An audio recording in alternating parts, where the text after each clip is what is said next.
Yes. Hello, everybody. This is the Jesus Forum 2.0. Thank you for tuning in during our warm-up session. You have Father Charles here tonight. I am Proverbs Guy, and we have Logan X White. He never misses a day, anywhere, ever.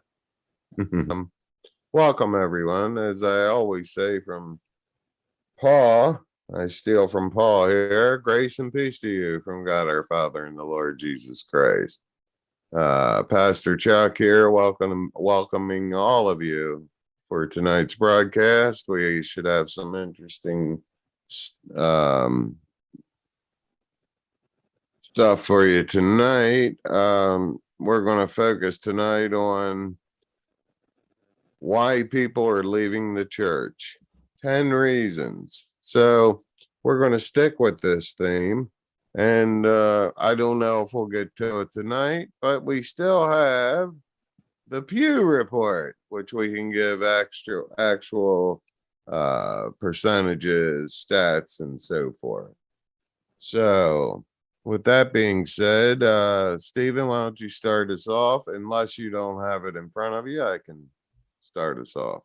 I do have it in front of me. So Okay.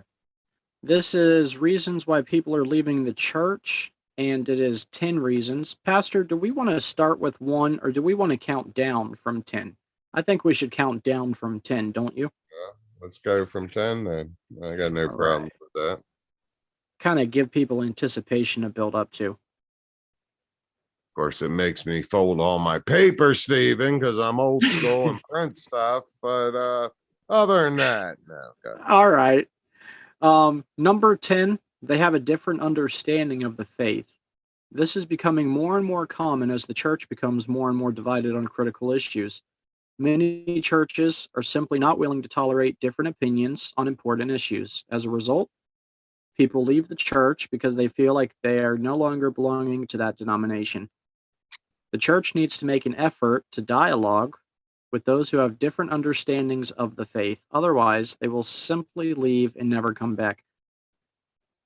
I mean, so my first thoughts is, one, that is a tragedy that people are leaving the church and not coming back. But my second thought is a question, and it's, what are they disagreeing with that they're leaving the church?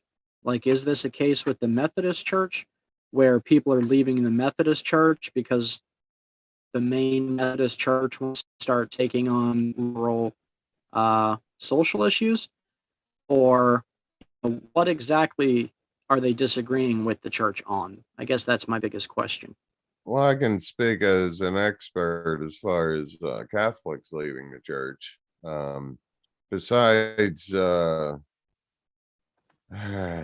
priest debacle with some of our young men and ladies, that was part of it. But the biggest part is Catholics do not know their faith. I have been screaming this since at least the 8th grade.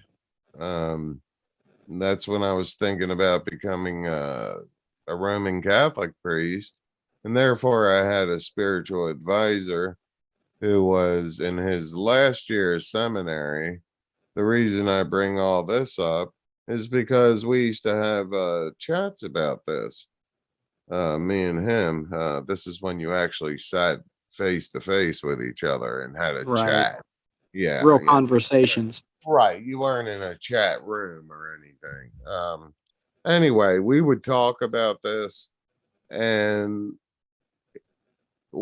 he was definitely in agreement with me that the people they were getting for teachers to teach what we call the catechism of the Roman Catholic Church, people knew that. I don't want to make it sound so horrible. People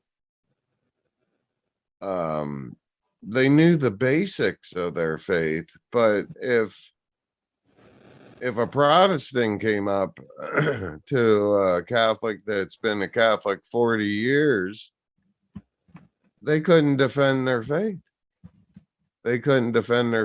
So when this Protestant comes up and destroys this, and this is what was partly what was happening for the exodus from the Catholic Church. You had different parts, but a lot of these Catholics felt like, well, man, he or she's got some good points there. Maybe these slogans I've seen that the Pope with the horn, the pitchfork and the horns and all this rubbish. Maybe it's some truth to that. But the real point here is they did not know their faith. And things have not changed. They still don't know their faith. And I don't get it. They could turn it around by parish by parish. They really, and of course there's people that do know their faith. Okay, I'm not Yeah. making this okay.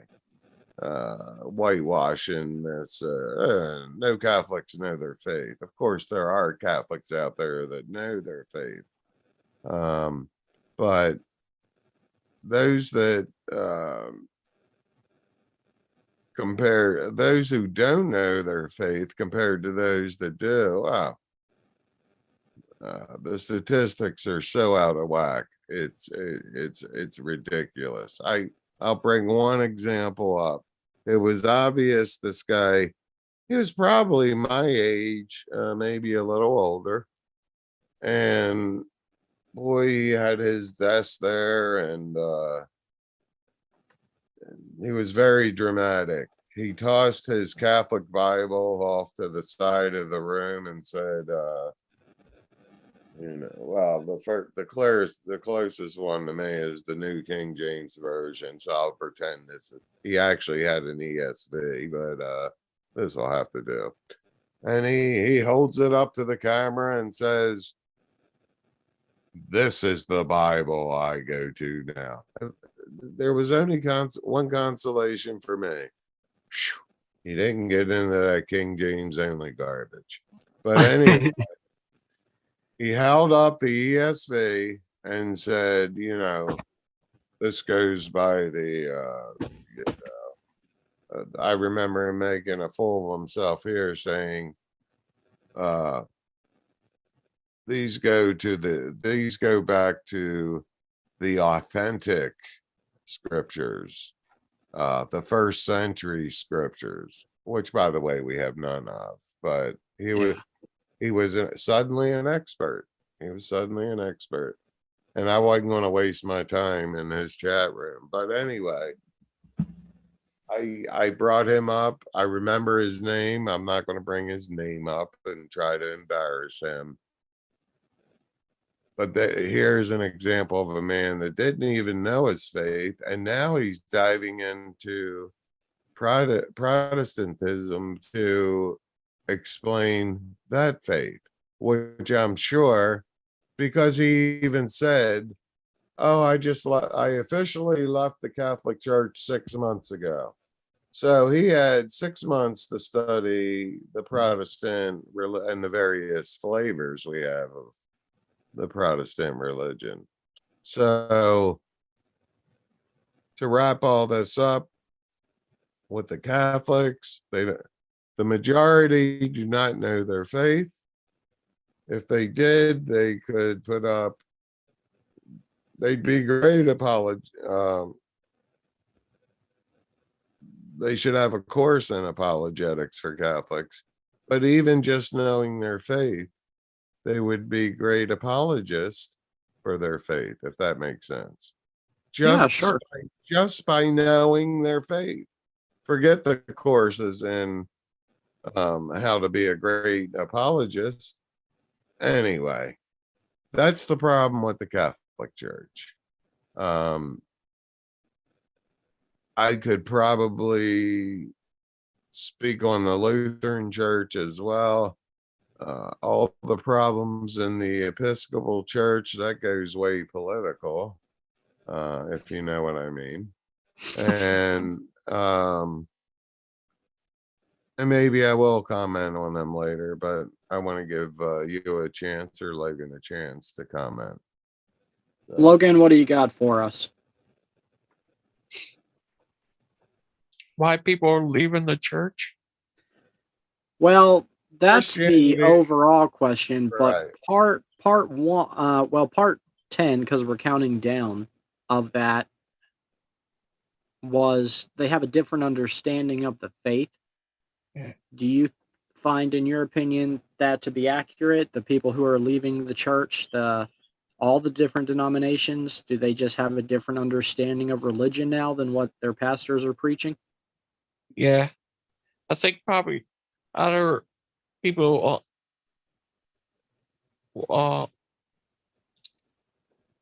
think there's no like want physical proof from Mm. all kinds of stuff. But what do you think? I think proving my relationship with God would be like me trying to prove, say I was married, but nobody had ever met my wife. But anytime I go to the workplace, you're my coworker, I tell you about my wife. I can just tell you about my relationship. I can tell you about the emotions we share. I can tell you about how the wife is a blessing to me. But I don't have like evidence because my wife wouldn't come to work with me, right? So I guess what I'm saying is it's really hard to explain a relationship. You can feel it, you know it's real, but how do you describe that in words to another human being who's wanting to know about this relationship? What type of proof you could show them? Any type of proof, like they said a lot of people wrote about Jesus. Well, yeah, there's a lot of evidence for Jesus. We have more scrolls and papyrus on Jesus Christ than we have Alexander. Or Julius Caesar. In any of them, there's more scrolls on Jesus Christ than all the other big figures put together in history. Hmm. And we take that as truth. Yeah. But then you have an abundance of evidence for Jesus Christ, and they don't want to accept it. Even that guy Bart Ehrman, he's a Gnostic. He believes that Jesus exists. He said Oh, yeah. Because he's an educated student of ancient history. So yeah, you're right. He'll back. He thinks these people that call Jesus a myth, that it's a fad. If you notice, that fad is dying away. You know why? Why it's dying away? Because they have nothing to back it up. They're actually standing in the face of history and saying, "You're wrong. I know what the true history is. You guys have made all this up. Even you secularists, you made it all up. We got your number." I watched one debate, and I really, I'm going to be bold. I laughed. It was hysterical. Anybody that's had any training, any theology at all, watching these guys, uh, it you'd have a good laugh, trust me. So, anyway, so that's what happened with the Catholics, and I don't know, Stephen, perhaps that's true with other denominations, or do you think or should we go on with the questions maybe? And Yeah, I pick up. think we can hit on number 9. Do you want me to hit on number 9, or did you want to get it? We'll go back and forth. How's that? That way. All right, then I'll let you take 9 and I'll take 8. Right. Hey, you can count. All right, number 9. They don't feel like they belong. This is a common problem, especially in large churches. People simply don't feel like they belong. They don't feel like they fit in, or that they're part of a community. As a result, they leave the church and never come back. The church needs to make an effort to create a sense of community and belonging. This can be done through small group meetings, social events, and other activities. You know, this is one area where I think the Baptists really nail it. They Mhm. always have potluck after church. And if they're not having a potluck, they're doing some kind of barbecue or they're all meeting at a restaurant, but they make sure to have that fellowship over a meal together. And I really admire that about the Baptists. Because for one, you know, when you go home, you're going to be full. Right. Yeah. But also, it's a great time for that fellowship. So you don't feel like you're not wanted or nobody cares if you don't show up again. Right. Yeah. I don't know. What do you think? Well, the I almost don't want to. Everything you said is absolutely true. I agree with, and churches need to have those get-togethers. They need to have those Bible studies, those fried chicken dinner picnics, uh, spaghetti in the wintertime Hmm. in the cafeteria. Yeah, you need to keep that sense of fellowship going for sure. And however, the Southern Baptist, and I can pick on all denominations tonight because they're all facing the same issues in our wonderful modern society. And the Southern Baptist Convention has come to dogmatic stances on these issues. Yep. And the last I heard, there was a big split uh, right at, and the Southern Baptist Convention, I'm probably wrong, but I might be close. I think was held 2 years ago. They had, That sounds right. well, it was sort of hijacked by the big C. Um, the big sea sickness. I like that seasickness. But they already had their agenda put together. And I know that this much I know, and then I'll shut up. Maybe you've heard more. There was a split at the convention. I don't know. This is what I don't know what they're calling themselves. I'm going to call them conservative Baptist. They're whatever they're calling themselves. However, then you had a lot of people that were Baptist. There's been a major influx into the Independent Baptist Church, That's which true. our good buddy Steven Anderson's part of, who's banned in 27 countries or whatever it is. So that actually poses a really good question. Mhm. Do you think that what Steven Anderson does is hate preaching? Like, do you consider it hate speech? Steven Anderson, and I'm not trying to get around your question. I have to come at it from a different angle, though, and then I'll answer your Sure. question.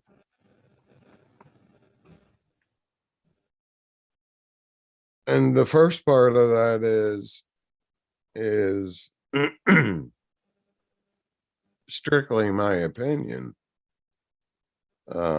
It seems like Steven Anderson seems like one of these guys. I've watched him preach in his church, which is what's in Phoenix. I think he's in Phoenix or somewhere near Phoenix, Arizona. And he's got a couple pastors that he has mentored also in the Southwest out there somewhere. But anyway, the opinion I have is I've watched him preach and watched him conduct himself during one of his services. And I mean, maybe it was just because I only watched him 3 times, but 2 out of the 3 times I watched him, he went off on his congregation. He started telling people, if you don't want to be a part of this congregation, screaming and yelling, if you don't want to be part of this congregation, leave now. And he'll start throwing chairs around. And anyway, to my opinion, it seems to me that he seems to think he has all the answers. And if you disagree with him, and let's forget about me disagreeing with him, I'm talking about lay people, members of his church. If they disagree with him, like I said, I only watched 3 of his, I'm repeating myself, but it's important. I've only watched 3 of his services, 2 of which he didn't like the question or statement he got from certain people in the congregation.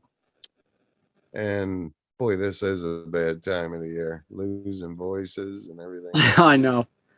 But There's plenty of pollen down here going around right now too, so don't feel bad. we had a beautiful day. But anyway, so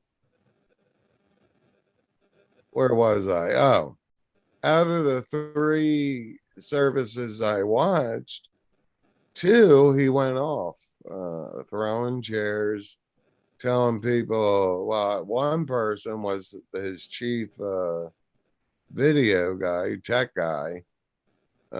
He was history. I guess they had a backup guy to keep the filming going. And Steven Anderson's church, you always want to make sure you have a backup guy. But anyway, Yeah, we're several.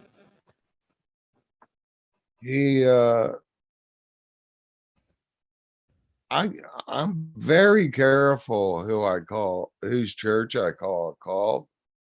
I really am, because we start throwing that word around cult Too often.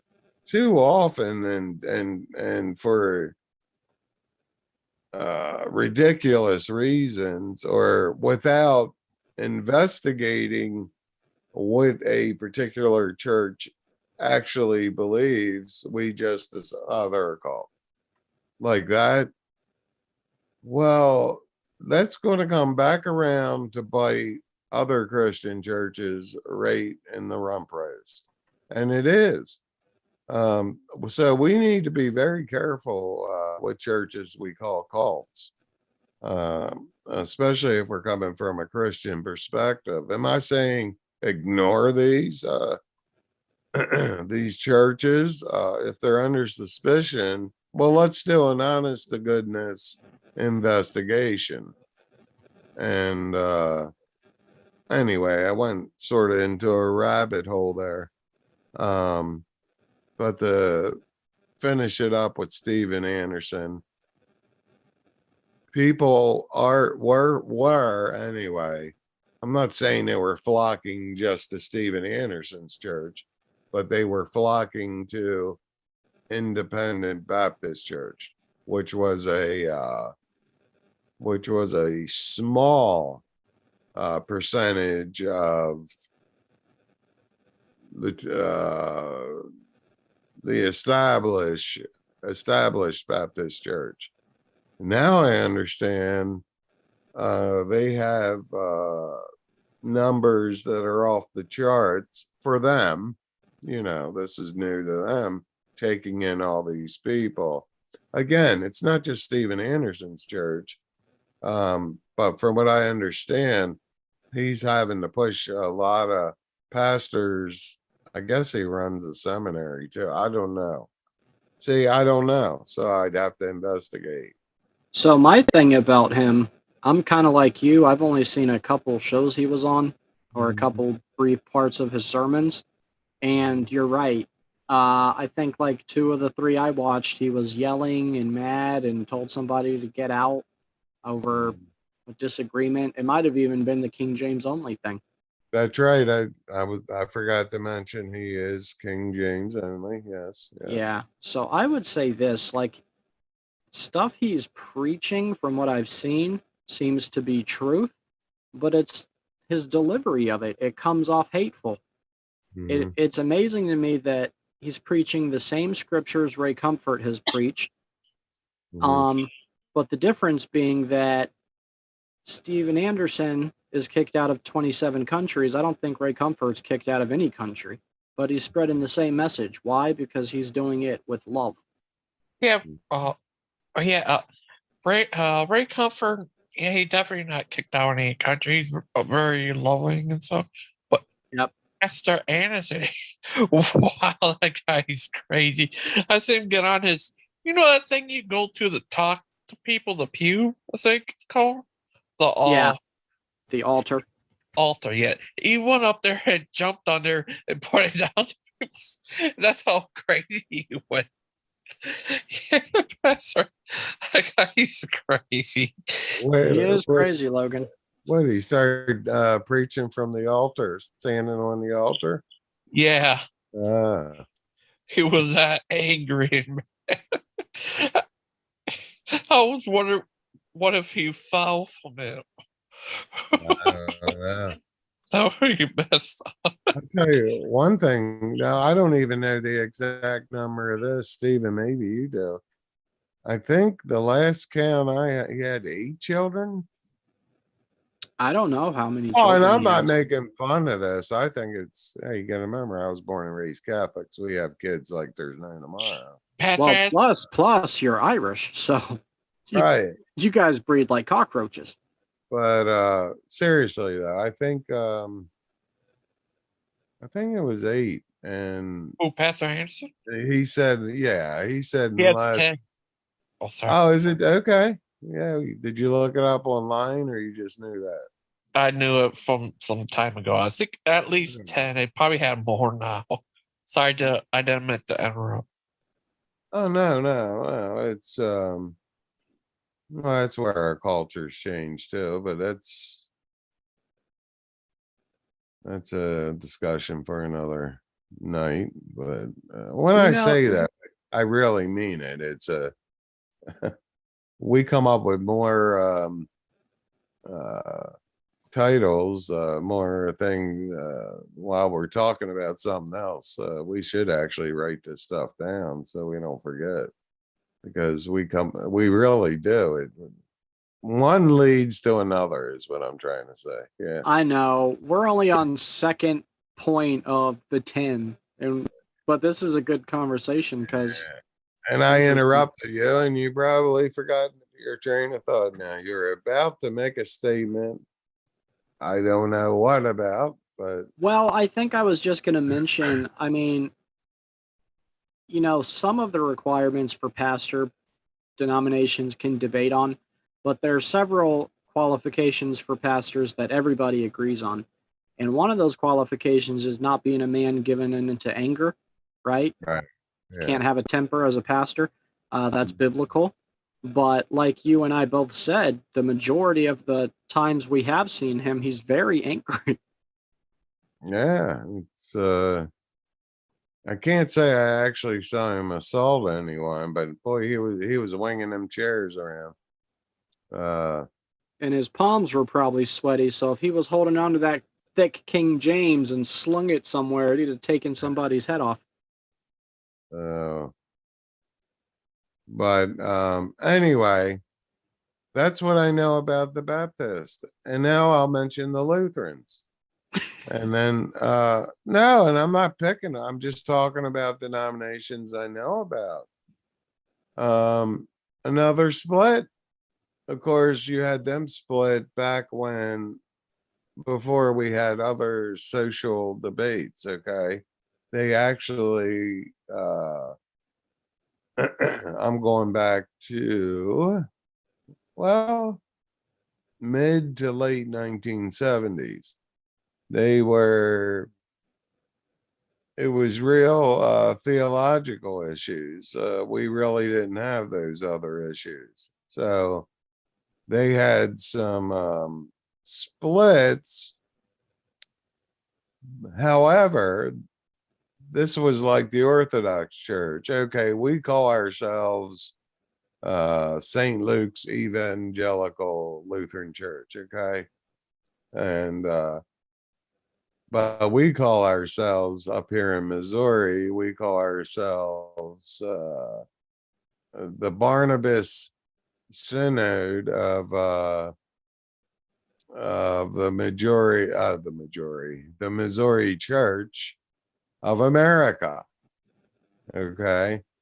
Now the splits are happening in the church because of the very social issues which all the denominations are facing. They are, you're right. And they have drawn a thick red line. From what I hear, and this is just from what I hear from, I don't have as many Lutheran buddies as I do Catholic and Orthodox priests. Lutheran ordained ministers are called ministers, by the way. So, anyway, they have drawn that big thick red line out. From what I heard, if you hear the word evangelical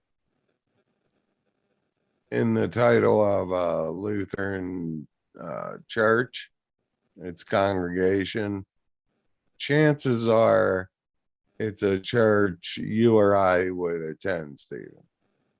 Okay? Okay.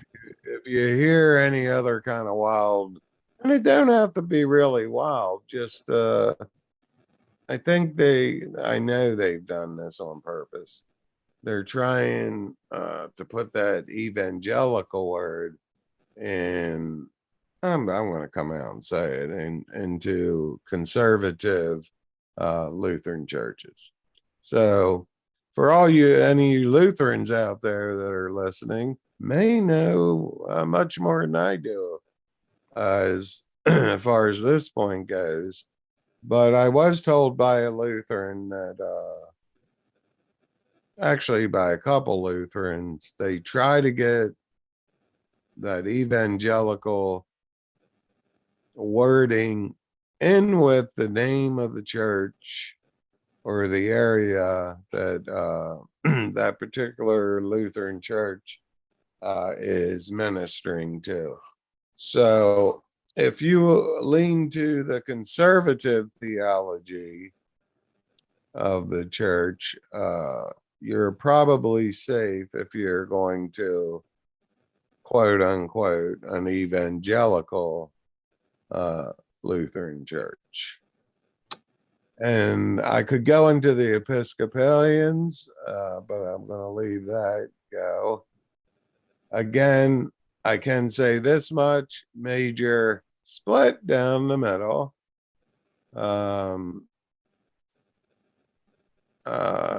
And the Anglican Church, I don't know if Bishop Robinson's still alive. He was one of the first ones to start this movement. He didn't do the breaking. The rest of the Anglican Church said, "You ain't my bishop." That's basically what they said, and split the church. So they were in the minority. What I'm wondering, though, is with all these splits going on in virtually every denomination, how long is it going to be until these denominations start absorbing each other again? Like, I wonder how long it'll be before the Catholic Church absorbs the Orthodox Church and the Methodist Church absorbs the Pentecostal Church. Like, I'm curious how far down the road that is, because I feel like it's inevitable. And let's hope they do it the right way this time. I just hope, because there's so many denominations that differ from others. I don't even know where the line would be, but I just hope that everybody doesn't give on theology so much that we're just left with like a watered down religion. I think you misunderstood me. I'll use Catholics and Orthodox since that's my forte.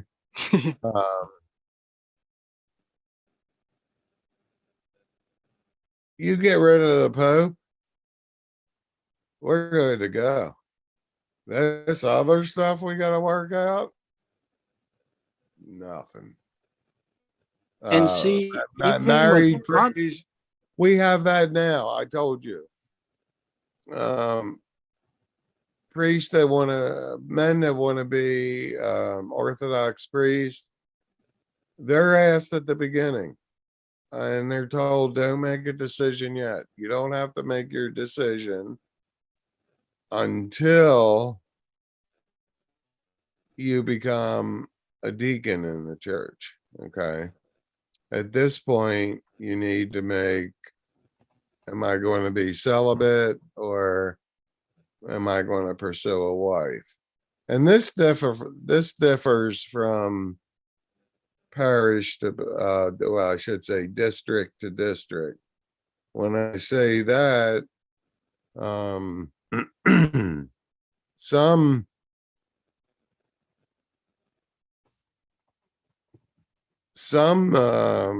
Orthodox churches want you to already be engaged or already married, which was my case.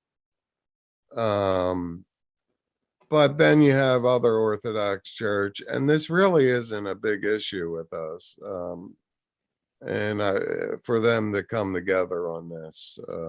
But anyway, I'm going down a rabbit hole, talking about when you should decide if you're going to be celibate or not. Except for the Pope, if somehow we worked it out where it used to be, we have a bishop who's first among all bishops, and we take it for his advice and all. Not that he has any, you've heard me talk about this, Stephen. He's first among his brethren. They like to get his advice and everything. I'm not going to spend a lot of time on this because the answer is very simple. If we went back to that, somehow a miracle happened. Actually, it probably would be a good thing for the Roman Catholic Church because you would have an influx of theologians who are conservative. The liberal theologians would be in the minority. So it would be a beautiful thing from many viewpoints, looking at a reunification of the Holy Roman Catholic Church and the Eastern Orthodox Church. But the same story goes on with these other denominations. So I'm going to end it there with the Lutherans. Said I could go on with the Episcopalians. You know what I was going to infer. No need to go further. Go ahead, please, Stephen. So what I would say is I think long term we're going to be looking at, instead of Catholic, Orthodox, and Protestant, I think that the Catholic Church and the Orthodox Church will eventually join again together. I just don't know how they're going to handle the Pope situation, but I still think that there would be way too much on the table for the Protestants to join the Catholic Church. I just don't see it happening. So I see just the Catholic Church reunified with the Orthodox, and then one main denomination for Protestants down the road. Yeah. And I'm not saying that that's a good thing, but you know, Christ's desire was for us to be one. I think that's as close to being one as we could get on earth. You know, it's a shame, and I'm not going to spend no time on this, but you may or may not agree with me on this. We take that most somber prayer of our Lord and Savior Jesus Christ about telling us what's going to happen in the future and praying in front of his disciples, Father, make them one, that the world may know that you have sent me. And of course, he goes on and on with his prayer. But I think not just Protestants, I think Orthodox, I think Roman Catholics, we just, yeah, that was really a holy prayer, Jesus. I'm being facetious here, of course. Of course. I always have to, you know, make Clarify. sure to clarify. We can't, very holy prayer, heartfelt from the creator of the world. But let's move on to the next item. Yep. And I'm sorry, but that's the way it is.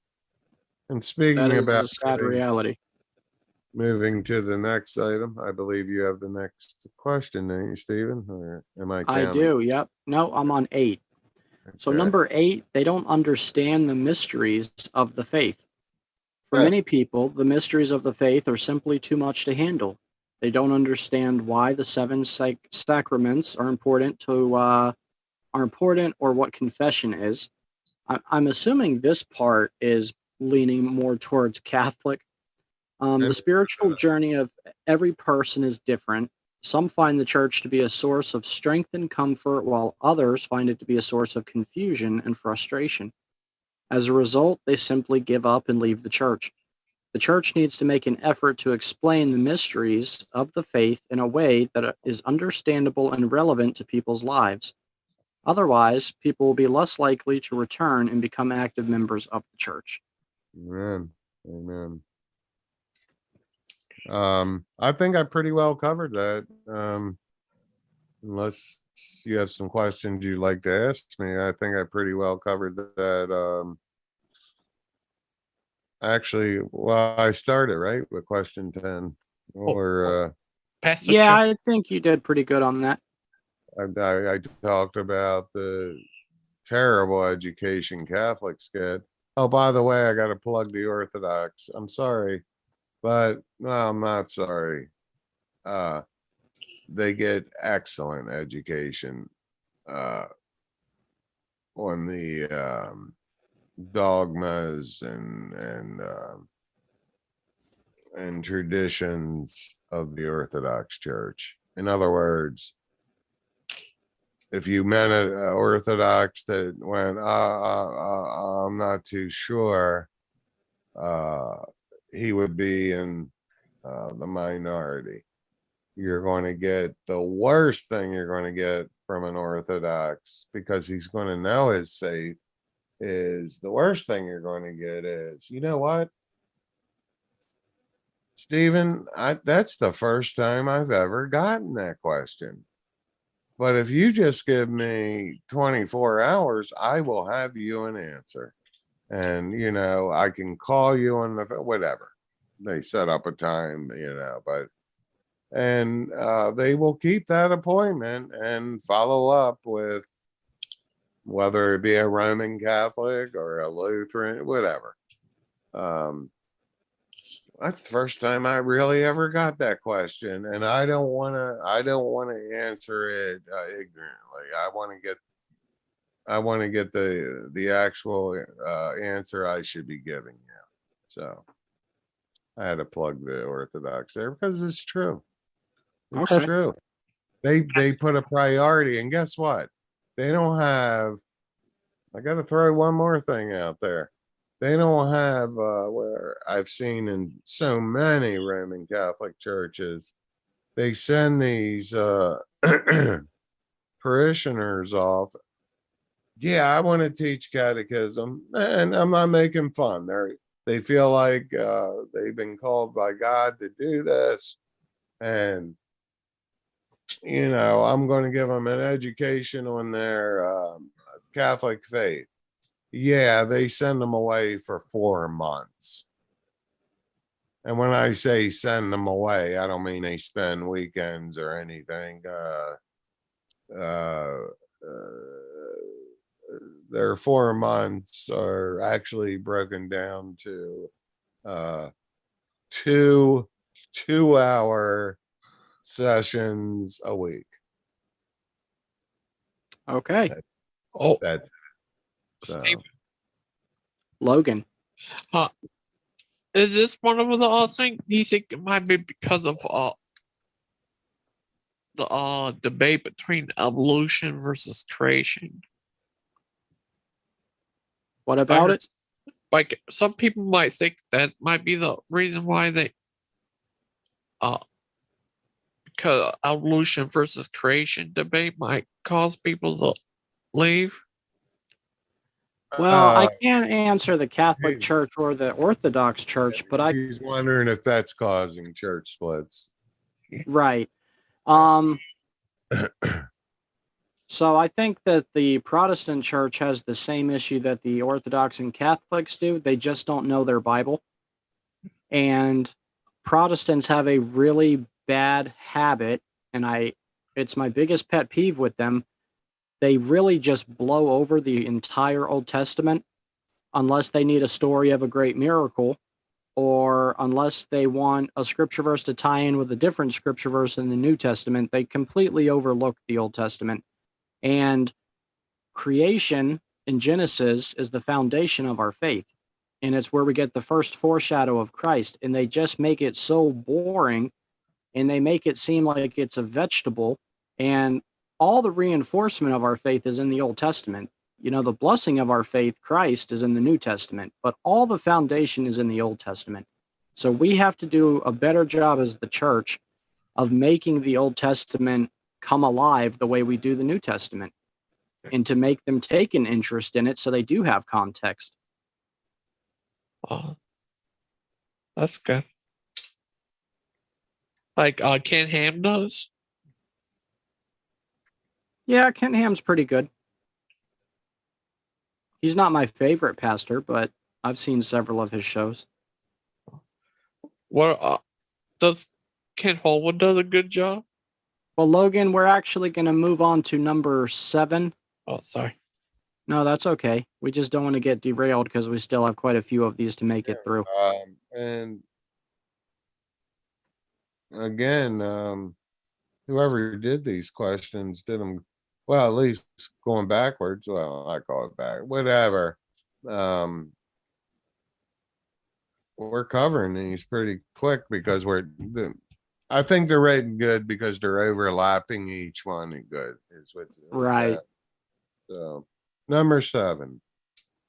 Ooh, they moved and never went back to church. This is a common one, especially among young adults. People move away from their hometown and simply never get back to their local church.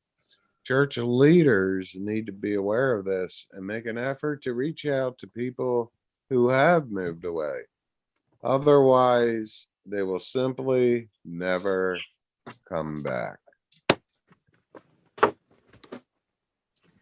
Yeah, that is a really good one. And it's kind of like home placement, right? Right. So pastors are usually well connected.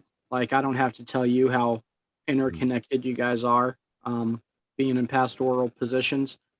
So if you have a congregant who is moving across the country, we could really do a better job at trying to put them in contact with locals who are established in a church in the closest area to them possible. And even if it's too far away for them to go to that church, at least that pastor could reach out and then make some phone calls to a closer church. You know what I mean? Like just being better connected that way, networking.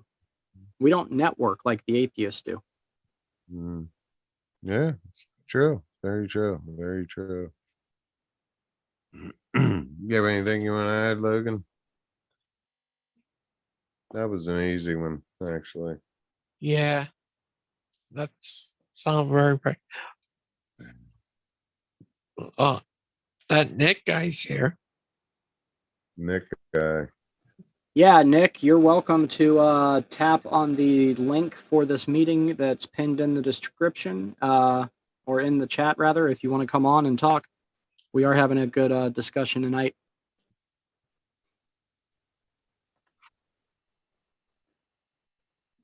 So yeah, I think we covered 7 pretty well, and I think the answer is networking.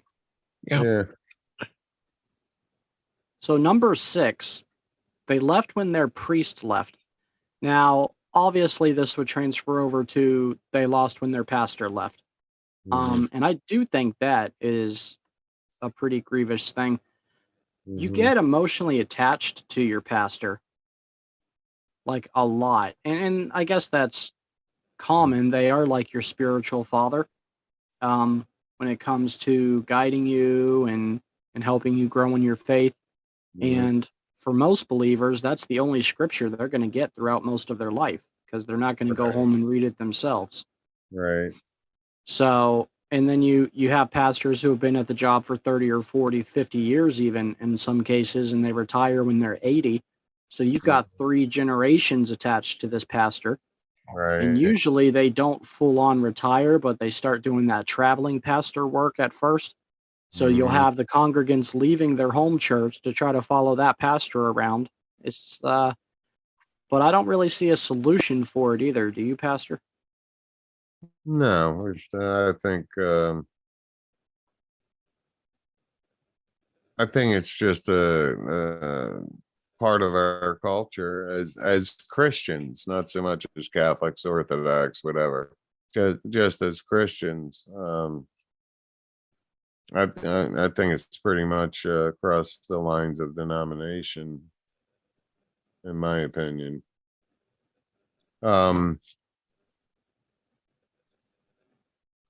These questions,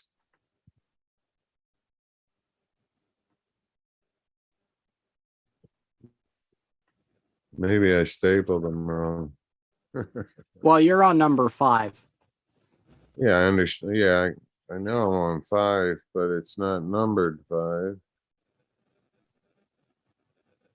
Oh wait, there's one. Okay.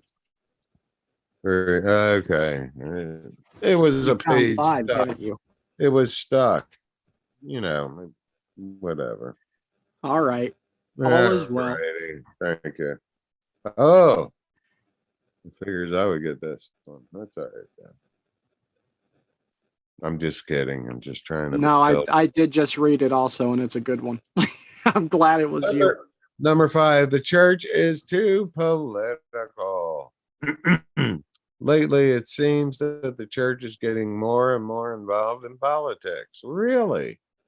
And while some argue that this is a good thing, I believe that it is ultimately harmful to both the church and the political process. The reason for this is simple. The church is supposed to be a sacred institution focused on spiritual matters, not temporal ones. By getting involved in politics, the church risks becoming just another special interest group. True. Concerned not with spiritual truth, but with advancing its agenda. Slippery slope. This is not to say, you like how I throw these caveats in there. This is not to say that the church should be completely apolitical. After all, any organization or institution has a right to voice its opinion on public policy issues. But when the church starts putting its weight behind one political party or another, it begins to lose its moral authority and alienates those who don't agree with its political views. Well, you know, let's pull no punches here. The Protestant evangelical church is definitely, if you go up to a Protestant evangelical, and you don't have to ask them what party they're registered with. They're Republican. Now, I'm very bold coming out and saying that, but whenever I make a statement like that, I mean it to be the majority or would be of that persuasion. There's never 100%.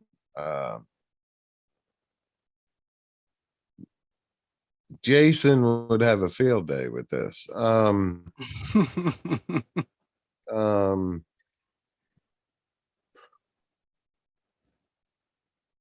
You know, we can fall in the traps with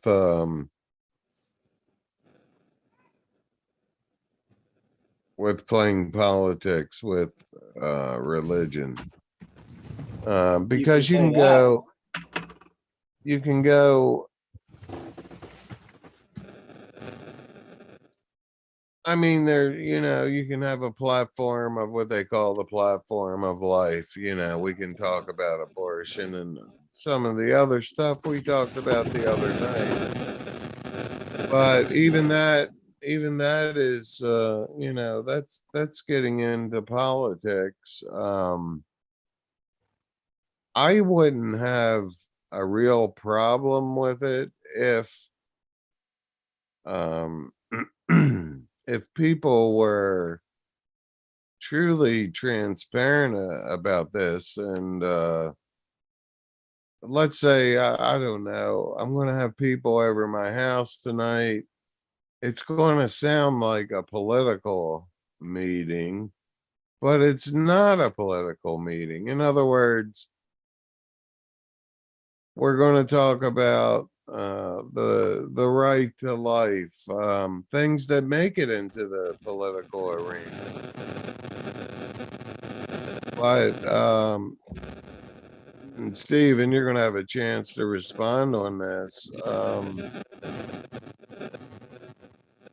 I think we need to keep our nose out of politics as much as possible. I think we can separate them. I really do. If there's concerns in any church, you can have a meeting. And I said my living room. Now it really does sound political. Hey, we got to hide in here so no one hears us at the church hall. That is how it sounds. Yeah, so we'll have it at the church hall. But I want to say this right. We can talk about the right for life. We can talk about social issues that are invading our culture. I know it sounds like an oxymoron, but it's not. We can talk about the many concerns we have with our modern day church and how we and discuss how we're going to combat these situations, these evil sneaking into the church. And all you have to really do is start out by saying, and me as a priest and a pastor, I would start out by saying, let's talk about the evil that's trying to sneak into the church. Let's talk about how we're going to handle, because there's going to be people that's going to come to, I mean, there's a long list. We talked about pastors going, getting fined so far in the United States for hate speech. Well, what is hate speech? Right. It's anything they deem hateful, which is the entire Exactly. gospel. Well, right. It's ridiculous. So, but even with all this going on, I do believe we can keep politics out of it by going over all these various items. Of course, it would be impossible to cover them in one night. And I'm not talking about tonight. I'm having this fantasy in my head where we're going to tackle all these cultural issues, right to life, all these things, Stephen. If they affect the church. Now, here's the $60,000 question.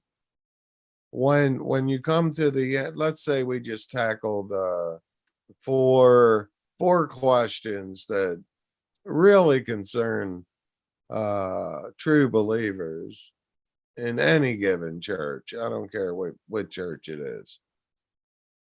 You can go through these issues, and people aren't idiots, okay? And I'm only going to bring up politics one time, and that's just to show that people are not idiots, okay? You don't need someone at a church meeting that's concerned with the issues that I have hinted at all night, well, on and off. At the end of said meeting, we pretended we conquered 5 issues. We said a prayer at the end of that for the Lord's help, protection, guidance on these 5 issues. Now, the meeting's over. Do I really need to stand up and tell the people that were at this meeting? We decided we were in the church hall. Do I need to stand up and tell them how to vote? Or are they capable of making that decision on their own, keeping it a private matter? Or do you feel like that these people need to be speechified to, as a Southern gentleman would say back in the 19th century? I'm sorry, in the 19th century. Do we need someone to stand up and speechify at the we've just prayed, we've come to conclusions how we're going to handle at least these 5 items? That's all we could tackle in a 3-hour period. And I'm saying it again, Stephen, do we need someone to stand up and speechify now politically of how y'all should vote and all, and what party you should belong to? Or is this a matter of common sense? So I, believe it or not, would take the opposite opinion of that because of how many years I spent in politics, even going back to 2006 when my dad ran for Congress. I've Right. been spending the majority of that time with the voters, with the electors. And I can tell you, they are so uneducated on the issues or policies or even what their own party's foundations are. They need all the help they can get. Like, they really do.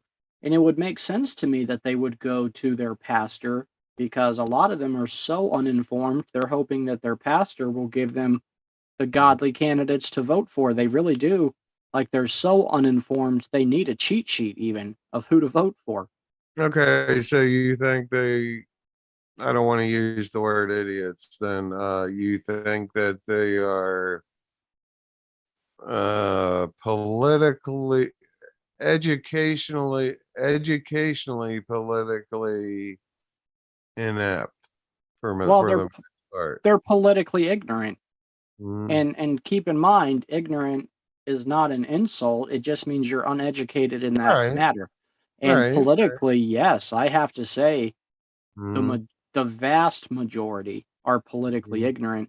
Well, There's see, not a lot of people like you and I who can have a actual political conversation about what's going on in the country right now.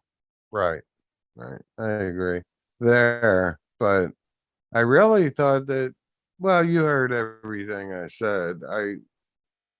I really thought, but after listening to you and plus being you've been involved in this, so you're way more experienced than I am. You are. And actually, Stephen, I find it shocking. I really do. I find it shocking. Not shocking, I don't believe you. I do believe you because of your experience. And I'm shocked that maybe I've been thinking about this the wrong way all along. Well, for a long time anyway. See what I'm saying? So, Yeah, so here's the ironic part. I really think that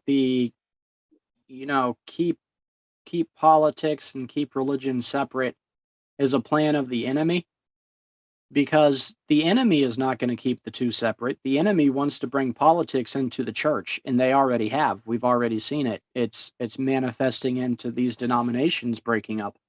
mhm, Um, so while Satan is infiltrating our church with politics, he's also encouraging us believers to not infiltrate politics with religion. mhm, So he's trying to convince us into not swinging back. I think that is a terrible idea. We need to go and defend our faith in the political realm, in the social realm, everywhere. We don't need to give ground up anywhere. mhm, And I also like to remind people, they always throw up the separation of church and state. But that was mhm. to protect religion from the government. That wasn't to protect the government from religion. As Right. a matter of fact, our Bill of Rights came very close, or our Constitution rather, came very close to being based off of the Ten Commandments. The majority of our founders were God fearing men. Mhm, There were some atheists, but the majority were believers.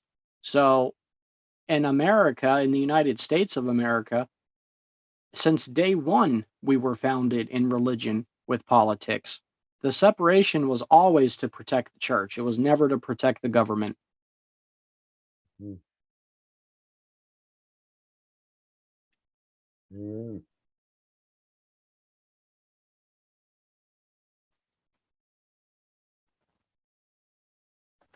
Are you ready for number 5? I think we should pick up on 5 tomorrow. Okay, we can do that. I'm gonna put a little circle around it. I think it went well. Yeah, I did Uh, too. I'll talk to you.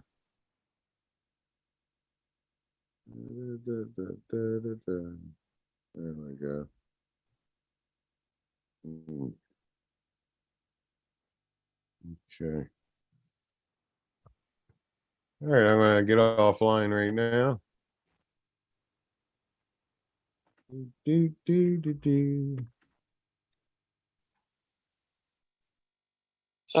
Is everything okay? Yeah, everything's fine. It's almost, well, it's halfway to 10:30. I've had a long day. I'll be honest, I'm tired. Yeah. Yeah, Uh, plus I stood Pastor